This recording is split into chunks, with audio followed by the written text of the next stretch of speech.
In the past, Coach Riley has said that he wanted to retire at Oregon State, but in a statement today, he said this was a once-in-a-lifetime opportunity he just couldn't pass up.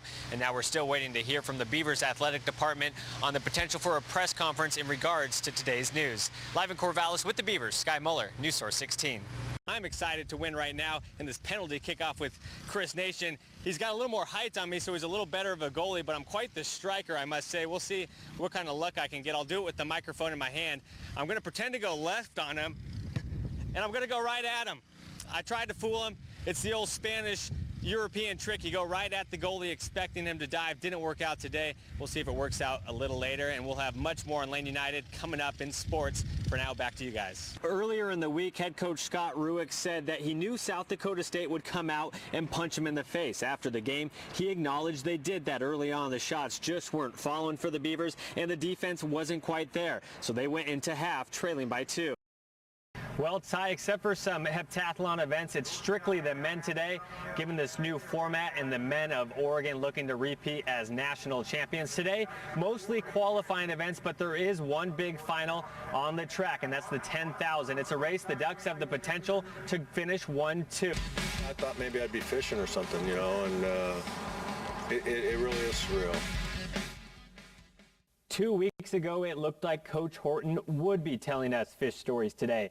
But instead, the Ducks reeled off 9 wins in 10 games, casted a prayer to the selection committee last night, and netted a trip to Missouri this morning. In terms of the coaches? Well, a lot of days to break these teams down. I assume that's what we're going to be doing. Yeah, we're going to be doing it all throughout the next week and a half for sure. Awesome. Thank you, Craig. Yeah. Well, Oregon's blowout win did more than just snap Florida State's 29-game win streak. It appears to have stunned Ohio State's head coach Urban Meyer. I was going to tell Chris he missed a little thunder down at Hayward Field today. Right? Jillian Weir, she brought the hammer of Thor to the track and field championships.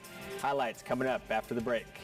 Although the World Cup is being hosted in Brazil, it's on home turf for the USA, as the grass seed being used comes from right here in the Willamette Valley, the grass seed capital of the world. So a couple years ago, we had some of the maintenance people come up from Brazil to work with us here on developing these particular blends that we have. That's perennial ryegrass. PhD is our, this is the bag that we sell the seed in. So we sent 300,000 pounds of these 50-pound bags. The perennial ryegrass is used at 12 of the World Cup stadiums to overseed the Bermuda grass, which goes dormant during the winter.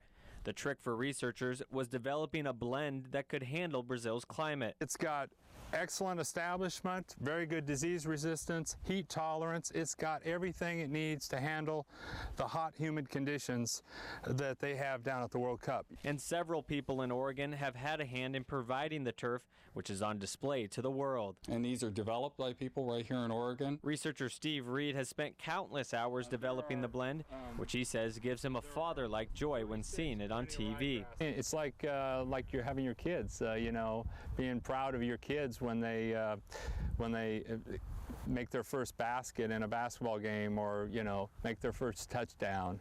Although the World Cup is just getting underway, researchers here at DLF Pickseed USA are already looking ahead 4 years to the World Cup in Russia. In Philomath, Sky Muller, KVAL News. I've been out here for almost 6 hours now. I came here at 1 a.m. It's officially too early. I love my Ducks, and this is college game day.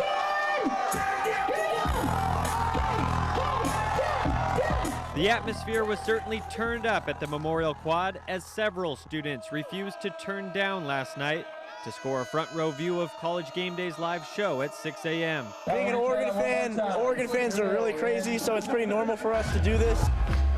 While the crowd was student heavy, Duck fans of all ages got up for game day. They're pretty crazy, but I'm a kid at heart, you're right. I love this. This is about my 6th time I've been here. It's just a lot of fun. Love the energy. And what do you know? Go Ducks! Let's go Ducks! Let's go Ducks! Although school doesn't begin for 2 more weeks, Duck fans didn't disappoint in game day's record 6th straight visit to Eugene. Since it's a sixth year, I think we got to keep setting the bar higher and higher and setting the standard for college football for the best fans in college football. As the live show got underway and the sun began to rise, the crowd kept up the intensity throughout. 3 hours later, the show wrapped up and the people finally got what they were waiting for. Corso. Corso's big. There was was little doubt which mascot head Lee Corso would choose, and following boos from Kirk Herbstreit's pick of Michigan State to win, Lee Corso unwrapped the duck head and officially chose the Ducks to cheers and confetti as College Game Day came to an end.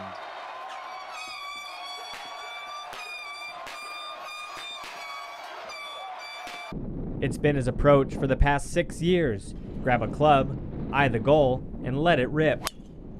You hit your shot and it goes where it goes. It's not much, you can't redo it, you can't go back in life. I do kind of look at golf and life at the same way. You know, you take what you get, you take it as it lies, and you just play your best shot. Over the years, Michael has taken his fair share of shots. He's 17 years old. He's been dealing with leukemia since he was 11 years old. All he's wanted his whole life since that is to be normal. Michael has made things as normal as possible playing sports throughout high school. Right now, he doesn't have an option for his for a cure. He's kind of outlived the research. Oftentimes in golf, the journey isn't a straight shot down the fairway, and it requires creativity and imagination to reach the green.